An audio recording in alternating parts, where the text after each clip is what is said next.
તે દેવોનું પાથરણું નવું કરાવવા માટે ધારેલું અમુક 3 હરિભક્તો સામે બેઠા હતા.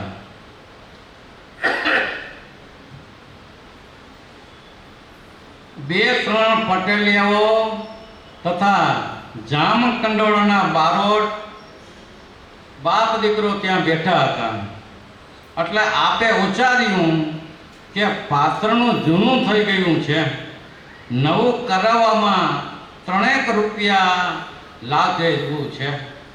તેવામાં બારોટે કહ્યું, લ્યો આ 3 રૂપિયા આજે જ કરાવી અને કાલે પૂજામાં પધરાવજો. ત્યારે આપે શાસ્ત્રીજી મહારાજ આશીર્વાદ આપ્યા, તમોને 3 ને બદલે 300 રૂપિયા ભગવાન આપો. આ મહાપૂજા વાળું ચાલુ જ હતી, મહાપૂજા ચાલુ જ હતી.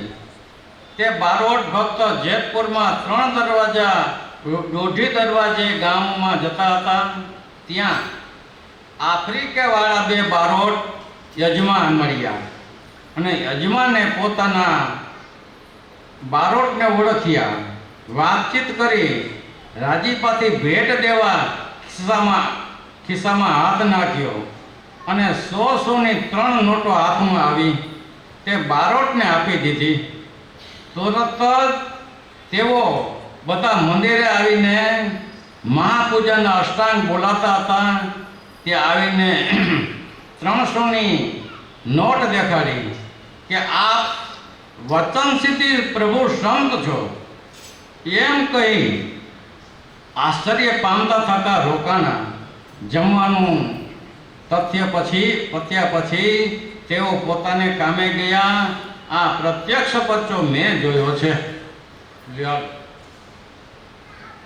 મહારાજ પૂજા કરતા હતા અને કે આસન તૂટી ગયું. મહારાજ કે આ નવું કરાવવું છે અને કે મેં 3 દરબારો બેઠા હતા, 2 બારોટ બેઠા હતા.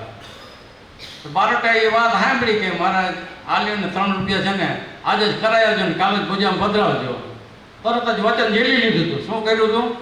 તરત જ એને વચન ઝીલી લીધું. ઈશી ટાણે બીજો વિચાર ન કર્યો, આલ્યો 3 રૂપિયા. મહારાજ તરત અહીંયા બેઠા બેઠા બોલ્યા કે જાઓ 3ના 300 તમને ભગવાન આપશે. શું બોલ્યા? 3ના 300 આપશે. તાઈ દર્શન કરી ગામની બાળી જઈને જાય છે. ત્યાં આફ્રિકાની કે એના પેલા બારોટ તો હવે તો નહીં હોય, કદાચ કોકને હોય તો કંઈ ખબર નથી.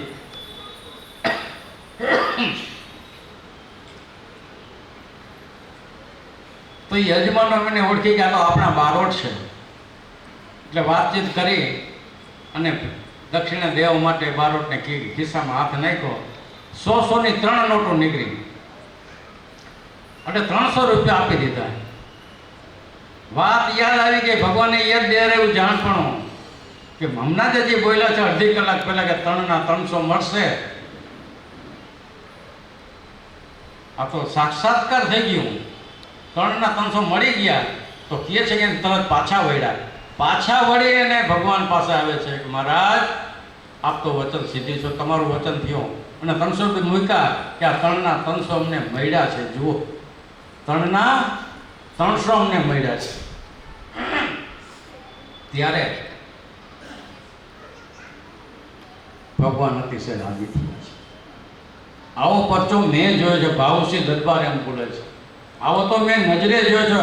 કોઈને સાંભળેલી કીધેલી વાત નથી કે ઇસી જ ટાઈમે હજી અમે બેઠા છે પૂજામાં ત્યાં જે આવીને કીધું કે આ 3ના 300 આવ્યો. તો ભગવાન છે જે વચન બોલ્યા છે એકનું અનંત ગણું અમે આપનારા છે તે આપે છે, નથી આપતા. ભગવાન કે આ લઈને રાજી થાય એવો નથી, આ દઈને રાજી થાય એવો છે. કેવો છે? આ દઈને રાજી થાય એવો ભગવાન છે. આપણે સૌ કોઈ જ્યારે વાસ્તવ બાલ મુકુંદ ભવનનું હતું ત્યારે મહારાજે છેલ્લા આશીર્વાદ બધાએ આથી વિશાળ ગણી આખા હોલમાં થાય એવી સભા જબરજસ્ત જુનાગઢ સભા મંડપની અંદર બેઠી હતી. અને મહારાજ ત્યારે આશીર્વાદ એવા વરસાવ્યા છે જે કોઈ જોયા હશે કે સાંભળ્યા હશે ને ખ્યાલ છે કે આ ઉત્સવમાં જે કોઈ આવ્યા છે અને તન મનથી જે કોઈ કંઈ સેવા કરી છે, તો મેં આજ તમને એવા આશીર્વાદ આપી છે, અંતરની દિલની લગડીઓના આશીર્વાદ આપી છે. શું બોલ્યા છે? અંતરના દિલની લગડીઓના આશીર્વાદ એવા આપી છે કે જ્યાં લગી ભગવાન આપે ત્યાં લગી જો ભગવાન અને સત્પુરુષને આપતા રહેશો તો કે તમારા થરના થર નીકળ્યા કરશે. કેવો? થરના થર નીકળ્યા કરશે. આ ભગવાનનો આશીર્વાદ છે. ભગવાન લેખે જે કોઈ જે કંઈ કર્યું છે, ભગવાન કે અમે કોઈનું બાકી રાખતા નથી, ઉધાર રાખતા નથી. જે પ્રકારે તમારી માંગણી હોય છે અમે આપી છે, પણ કોઈ દિવસ કોઈનું રાખ્યું નથી. આ ભગવાન આવા દયાળુ છે. આ પરચો કે મેં નજરે જોયો 300 ઇસી જ મિનિટે રોકડું કામ કે જામનગર હતો ત્યારે મારી નજરની સામે મેં જોયો છે. આ પહેલો કીધો. ત્યાર પછી બીજો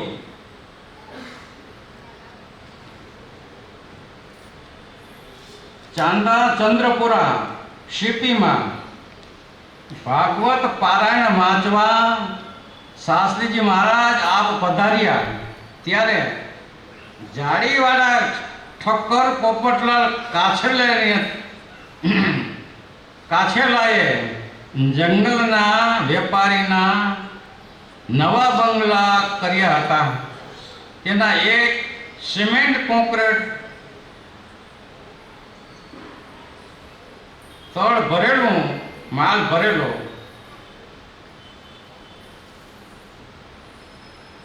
એક સિમેન્ટ કોન્ક્રીટ તળ ભરેલું, કમરમાં તેને 20 વર્ષનો તાજો પરણેલો પુત્ર ચાલવા ગયો. ચાલવા ગયો. થોડોક ઈંટોના ઢગલો હતો. નીચેથી 8 દિવસે ટેકા કાઢી લીધેલા હતા. કાંતિલાલ ત્યાં પહોંચ્યો તેવામાં તે રૂમનું તળ છત બેસી ગયું. તેથી તે ઠેકાણે છોકરો ચેપાઈ ગયો, મરણ પામ્યો. તેથી અસદગતિ થઈ દેખાયા કરતો હતો. તેની પાછળ ભાગવત પારાયણ તે મૃત્યુ જગ્યાએ વ્યાસ શાસન રાખાવી વાંચ્યું હતું. અને 6 દિવસે તે કાંતિલાલ પોતાના બાપની માને દેખાઈને કહ્યું, બા, મેં 6 દિવસ ભાગવત સાંભળ્યું. હવે હું મોક્ષમાં જાઉં છું. કાલે મારી પાછળ જે કરવું હોય તે દાન પુણ્ય કરજો. આવી વાતો કરતો કરતો પોપટલાલ હરજીવન કાછેલિયાના માતુશ્રી પોપટભાઈને તથા સગાઓને બોલાવી બ્રહ્મ મુહૂર્તમાં કહેવા લાગ્યા, આ કાંતિલાલ આવ્યો છે, જુઓ તે ધામમાં જવાનું કહે છે, શાસ્ત્રી મહારાજના ગુણ ગાય છે, બધા તેને મળી લ્યો. આ માતુશ્રીએ કહ્યું અને તે છોકરો પ્રેત મટીને દિવ્ય થઈને ધામમાં ગયો. આવો શાસ્ત્રીજી મહારાજ, તમારી કથાનો પરચો થયો અને 7મે દિવસે 22,000 રૂપિયા આવ્યા. તે તમોએ જામનગર મંદિરની જગ્યામાં વધારવા, સભા મંડપ કરવા દેવરાર્પણ કર્યા છે. હવે તાજી છત હતી, 22-20 વર્ષનો દીકરો નીચેથી નીકળીને છત પડી ગઈ, તે દબાઈને મરી ગયો ને અવગતિએ ગયો. બધાને દેખાયા કરે. પછી મહારાજને બોલાવીને 7 દિવસનું સપ્તાહ પારાયણ વાંચ્યું ને 6 દિવસ સાંભળ્યા પછી છોકરો બોલ્યો કે હું 6 દિવસ ત્યાં કથા સાંભળું છું અને હવે મને શાસ્ત્રીજી મહારાજ લેવા આવ્યા છે, મારે ધામમાં જાઉં છું, ભગવાનના મને લેવા આવ્યા છે. તેના માતુશ્રી એમને કહે છે, એના સગા સંબંધીઓને કહે છે, જુઓ આ કાંતિલાલ કેવો જ કરે છે. આ કાંતિલાલ એમ કહે છે કે મને શાસ્ત્રીજી મહારાજ લેવા આવ્યા છે તો હવ કોઈ એને જાણી લીધું. તો કે આવા ચમત્કારને પરચા તો મેં નજરે જોયા છે કે તમે જીવાત્માનો તરત ઉદ્ધાર કર્યો છે, કે અટકળને અનુમાન નથી. અને તે જ સમયે કે 22,000 રૂપિયા આપ્યા. તે તમોએ જામનગર મંદિરની જગ્યા વધારવા માટે સભા મંડપ કરવા દેરવાર પણ કરી આપ્યા છે અને મંદિર સુધાર્યા છે. તે રૂપિયા આપીને પૂર્ણાહુતિની પૂજા કરનારા 4 યજમાનો બલરાસવાળા મણિભાઈ 45 વર્ષ ઉંમરના, બીજા મદ્રાસી વકીલ સ્વામી 50 વર્ષની ઉંમરના, અને ત્રીજા વૈષ્ણવ ઠક્કર, અને ચોથા તે ગામના હરિભક્તો, તે 55 ઉંમરના. તે બધાને પુત્ર પ્રાપ્તિની ઈચ્છા હતી અને પ્રાર્થનાઓ કરી કે શાસ્ત્રીજી મહારાજ, તમોએ વ્યાસપીઠેથી આશીર્વાદો આપ્યા, પુત્રવાળા હો. તમે આશીર્વાદ આપ્યા કે પુત્રવાળા હો. 1 વર્ષમાં તે 4 પુત્રવાળા થયા. એક વર્ષ પછી તે 4 કંઠીઓ બાંધવા તેમના બોલાવ્યા થકા ત્યાં પધાર્યા. મદ્રાસી સ્વામીને 7 દીકરીઓ ઉપર દીકરો થયો. દિલ્હી લોકસભામાં મેમ્બર થયેલો છે. ચાંદીથી આ પોપટલાલભાઈની મોટર વડે જંગલના હિંસક રાજાને ત્યાં 200 માઇલ દૂર જઈ પધાર્યા. તે રાજાને તેના કુટુંબને કંઠીઓ બાંધી તેની હિંસાઓ ક્રિયાઓ તજાવી તેણે 2200 રૂપિયા ભેટ મેળ્યા. તે જામનગર મંદિરની કોડીના કિનારે આરસમાં આહિર સ્ટેટના રાજાને જન્મતિથિ બંધાવી લેખ કોતરાવ્યા છે. આમ 4 જણાએ પુત્રવાળા કર્યા. 4 જણાને પુત્રવાળા કર્યા. આ પરચો પ્રખ્યાત છે. તેમાં સૌથી વધારે વૃદ્ધોને પુત્રવાળા કર્યા. આ મોજૂદ પરચો પ્રખ્યાત છે. બોલો.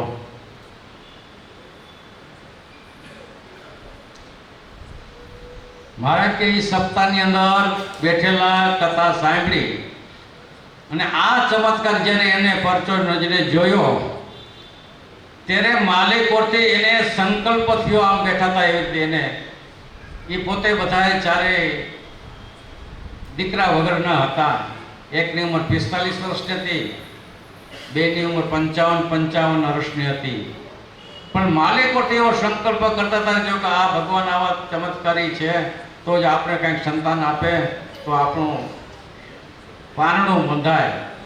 આવો સંકલ્પ જ્યાં માલિકોથી બેઠા બેઠા કરતા હતા ત્યાં ભગવાને આશીર્વાદ આપ્યા 4ને નામ લઈને કે જાઓ, તમારી ઘરે ભગવાન સારું કરશે. જો એમ કે હું સારું કરીશ તો એમ ન કહે ભગવાન તમારું સારું કરશે. શું કામ ને? એને ભગવાનપણાની દ્રઢતા ન હોય એટલે એમ કહેવું પડે કે તમારું ભગવાન સારું કરશે. પણ સ્વયં ભગવાન તો કંઈ થાય કે કાયમ સત્સંગના યોગમાં રહીએ ને તો થાય. તો એ આવો ચમત્કારને પરચા ભગવાન મેં નજરે જોયેલા છે.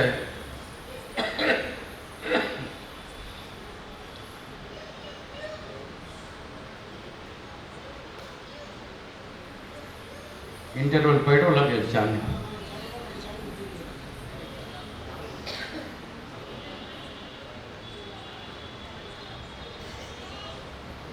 એ જોઈ બધું. શરીરનું બંધારણ એવું છે, શરીરના અવયવો એવા છે, જો એને પોતપોતાનો આહાર ન આપે તો એ થોડો માલિકો મૂંઝાયા કરે શરીરના. એટલા માટે એને જોઈ. દેહધારી છે,